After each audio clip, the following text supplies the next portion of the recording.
안녕하세요, 여러분. 나이가 들수록 건강이 무엇보다 중요한데요. 그런데 혹시 운동도 잘못하면 오히려 몸에 독이 될 수 있다는 사실 알고 계셨나요? 오늘은 60대 이후 할수록 독이 되는 운동이라는 주제로 이야기를 나눠볼까 합니다. 우리가 건강을 위해 열심히 하는 운동이 오히려 몸을 망칠 수도 있다는 사실 정말 충격적이죠. 하지만 걱정하지 마세요. 오늘은 피해야 할 운동뿐만 아니라 그 대안까지 자세히 알려드릴 테니까 끝까지 함께 해주세요. 자, 그럼 첫 번째부터 하나씩 알아볼까요? 첫째, 무리한 러닝이나 마라톤. 젊었을 때는 한두 시간씩 뛰어도 별 문제가 없었겠지만 60대 이후에는 상황이 다릅니다. 나이가 들면 무릎 연골이 얇아지고 관절이 약해지면서 무리한 러닝이나 마라톤 같은 운동이 오히려 독이 될 수 있어요. 러닝을 오래 하면 무릎과 발목이 계속해서 충격을 받게 되고 결국 관절염이나 인대 손상 같은 문제로 이어질 수 있죠. 예를 들어 오랫동안 러닝을 즐겨왔던 60대 김 씨는 처음에는 무릎이 살짝 아픈 정도였지만 참아가면서 뛰다 보니 결국 연골이 닳아서 인공관절 수술까지 받게 됐고요. 또 친구들과 함께 마라톤 대회에 참가했던 박 씨는 대회를 마친 후 허리에 이상한 통증이 생겼는데 병원에 가보니 허리 디스크가 심각해졌다고 하더라고요. 건강을 위해 하루 10km씩 꾸준히 뛰었던 이 씨는 어느 날 갑자기 발목이 부어오르면서 인대가 손상됐다는 진단을 받았어요. 그렇다면 대안은 무엇일까요? 달리는 것보다는 걷기 운동을 추천합니다. 특히 평지를 걸으면 관절에 무리를 주지 않으면서도 심폐 건강을 유지할 수 있고 가벼운 파워워킹이나 노르딕 워킹 같은 운동도 좋은 선택이에요. 운동을 할 때는 몸이 무리하지 않는 선에서 적절한 속도와 시간을 조절하는 게 중요합니다. 둘째, 과격한 근력 운동. 근력 운동이 중요하다는 건 다들 알고 계시죠? 그런데 60대 이후에는 무거운 중량을 들거나 무리한 동작을 반복하면 관절과 근육에 큰 부담이 될 수 있어요. 특히 허리나 어깨 관절이 약해지기 때문에 갑자기 무거운 덤벨을 들거나 바벨을 이용한 운동을 하면 부상의 위험이 커집니다. 헬스장에서 벤치프레스를 꾸준히 해왔던 65세 이 씨는 처음에는 별 문제가 없었지만 어느 날 갑자기 어깨가 찢어질 듯한 통증을 느꼈고 병원에 가보니 회전근개 파열이라는 진단을 받았어요. 또 무거운 덤벨을 들고 스쿼트를 반복했던 최 씨는 허리 통증이 점점 심해지더니 결국 허리 디스크가 악화됐다고 합니다. 팔굽혀펴기를 매일 100개씩 하면서 운동을 즐겼던 강 씨는 손목이 아파서 병원을 찾았는데 손목 관절염이 진행되고 있었다는 사실을 알게 되었어요. 이런 문제를 피하려면 어떻게 해야 할까요? 너무 무거운 중량보다는 가벼운 덤벨을 활용하거나 탄력 밴드를 이용한 운동을 추천합니다. 자신의 체중을 활용한 운동, 예를 들면 스쿼트나 벽을 이용한 푸시업 같은 운동이 훨씬 안전하면서도 효과적인 대안이 될 수 있어요. 중요한 건 한 번에 많은 무게를 드는 게 아니라 꾸준히 지속할 수 있는 적절한 강도의 운동을 선택하는 거죠. 셋째, 무리한 요가나 스트레칭. 유연성을 기르는 건 좋지만 나이가 들면 관절과 인대가 젊을 때처럼 탄력이 없기 때문에 과격한 요가 동작이나 무리한 스트레칭이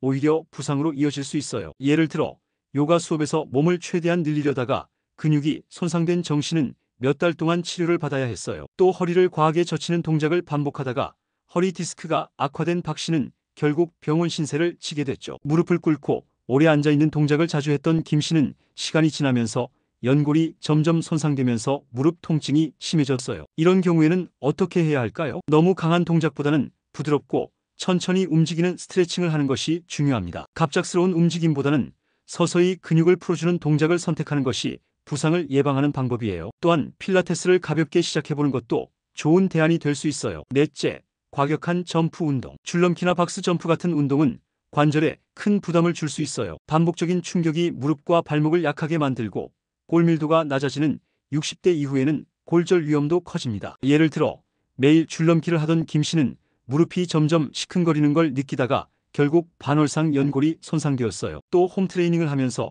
박스 점프를 즐기던 박 씨는 착지 과정에서 발목이 꺾이면서 인대가 늘어나 병원 신세를 졌죠. 심지어 낮은 높이에서 점프를 반복하던 이 씨도 결국 허리 디스크가 악화됐어요. 대안은 점프를 최소화하면서도 유산소 효과를 볼 수 있는 운동을 해보세요. 예를 들어 엘리프티컬이나 수영 같은 운동이 관절 부담 없이 운동 효과를 높이는 좋은 방법입니다. 다섯째, 격렬한 구기 종목. 농구, 축구, 배드민턴 같은 격렬한 스포츠는 순간적인 스텝 변화와 점프가 많아서 관절과 근육 부상 위험이 큽니다. 예를 들어 배드민턴을 즐기던 김 씨는 빠른 방향 전환을 하다가 아킬레스건이 파열되었어요. 또 축구를 하던 박 씨는 상대와 충돌한 후 무릎이 부어올라 결국 연골 손상 판정을 받았죠. 농구를 하면서 반복적으로 뛰었던 이 씨는 허리 통증이 심해져 결국 운동을 중단해야 했어요. 대안은 부드러운 움직임이 필요한 스포츠를 선택하세요. 예를 들면 골프나 탁구 같은 운동이 관절에 무리 없이 지속적으로 즐길 수 있는 좋은 대안입니다. 여섯째, 과격한 등산. 산을 오르는 것은 좋은 운동이지만 60대 이후에는 가파른 등산이 오히려 관절과 심폐 건강에 무리를 줄 수 있습니다. 특히 경사가 급한 산을 오르다 보면 무릎 연골이 닳을 가능성이 높아지고 하산할 때 무릎에 가해지는 충격이 더 커지기 때문에 부상의 위험이 큽니다. 예를 들어 매주 산에 오르던 김 씨는 점점 무릎이 시큰거리는 걸 느꼈고 결국 연골 손상이 심해져 수술을 받게 되었습니다. 또 친구들과 함께 높은 산을 오르던 박 씨는 내려오다가 발목을 접질려 몇 달 동안 깁스를 해야 했습니다. 대안은 너무 가파른 등산보다는 완만한 트레킹 코스를 선택하세요. 공원이나 평지 산책로를 활용해 걷기 운동을 하면 관절의 부담을 줄이면서도 건강을 유지할 수 있습니다. 일곱째, 오래 앉아서 하는 운동. 체스나 바둑 같은 머리를 쓰는 운동은 뇌 건강에 좋지만 지나치게 오래 앉아서 하면 혈액순환이 나빠지고 근육이 약해질 수 있어요. 특히 장시간 앉아 있으면 허리 디스크나 요통이 발생할 가능성이 커지고 혈액순환이 원활하지 않으면 심혈관 질환 위험도 증가할 수 있습니다. 예를 들어 매일 3시간에서 4시간씩 바둑을 두던 김 씨는 점점 허리 통증이 심해졌고 결국 의사의 권유로 물리치료를 받아야 했습니다. 또 장시간 앉아 독서를 즐기던 박 씨는 다리에 저린 증상이 나타나 병원에 가보니 혈액순환 장애가 진행 중이라는 진단을 받았죠. 대안은 1시간마다 가볍게 스트레칭을 하거나 일어나서 걷는 습관을 들이는 것이 중요합니다. 또한 서서 하는 운동이나 간단한 실내 체조를 함께 병행하면 혈액순환을 원활하게 유지할 수 있습니다. 여덟째, 과도한 복근 운동. 복부 건강을 위해 윗몸 일으키기나 크런치를 많이 하시는 분들이 있는데 60대 이후에는 이러한 운동이 오히려 허리에 부담을 줄 수 있어요. 허리 디스크가 약한 상태에서 과도한 복근 운동을 하면 허리 통증이 심해지고 심한 경우 디스크 탈출로 이어질 수도 있습니다. 예를 들어 날씬한 복부를 만들기 위해 하루에 100회씩 윗몸 일으키기를 했던 김 씨는 점점 허리 통증이 심해졌고 결국 병원에서 운동을 중단하라는 권유를 받았습니다. 또 집에서 크런치를 반복하던 박 씨는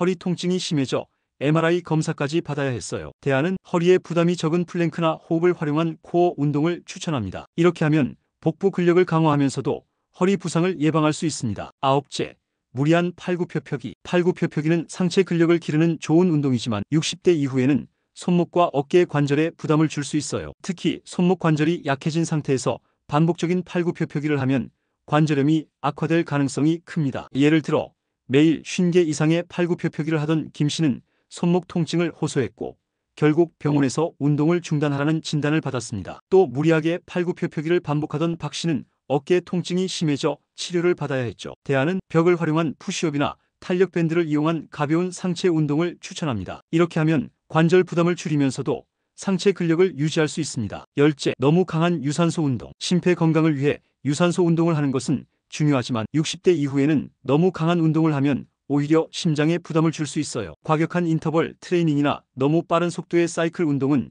혈압을 급격히 상승시키고 심장에 부담을 주기 때문에 위험할 수 있습니다. 예를 들어 강도 높은 인터벌 트레이닝을 하던 김 씨는 운동 중 심장이 두근거리는 증상을 느껴 병원에 갔고 결국 부정맥 진단을 받았습니다. 빠른 속도로 사이클을 타던 박 씨는 어지러움을 느껴 쓰러지는 사고를 겪었어요. 대안은 중강도의 유산소 운동을 지속적으로 하는 것이 더 효과적입니다. 빠르게 걷기나 저강도, 사이클, 수중 운동 같은 운동이 심폐 건강을 유지하면서도 부담을 줄이는 좋은 방법입니다. 이처럼 60대 이후에는 과격한 운동이 오히려 건강을 해칠 수도 있습니다. 오늘 소개해드린 사례들을 참고해서 내 몸에 맞는 운동을 찾는 것이 중요하겠죠? 운동을 꾸준히 하되 무리하지 않고 안전하게 하는 것이 무엇보다 중요합니다. 자, 오늘은 60대 이후에는 피해야 할 운동과 그 대안에 대해서 이야기 나눠봤어요. 운동이 건강에 좋다는 건 누구나 알고 있지만 무조건 많이 하고 강하게 한다고 해서 다 좋은 건 아니죠. 중요한 건 내 몸에 맞는 운동을 선택하는 것인데요. 특히 나이가 들수록 몸 상태를 잘 살피면서 적절한 운동을 하는 것이 무엇보다 중요합니다. 무리하게 운동하다가 오히려 건강을 해치는 경우가 많으니 오늘 알려드린 내용을 참고해서 안전하고 효과적인 운동을 선택해보세요. 오늘 영상이 도움이 되셨다면 구독과 좋아요, 알림 설정 꼭 부탁드릴게요. 여러분의 건강을 항상 응원합니다.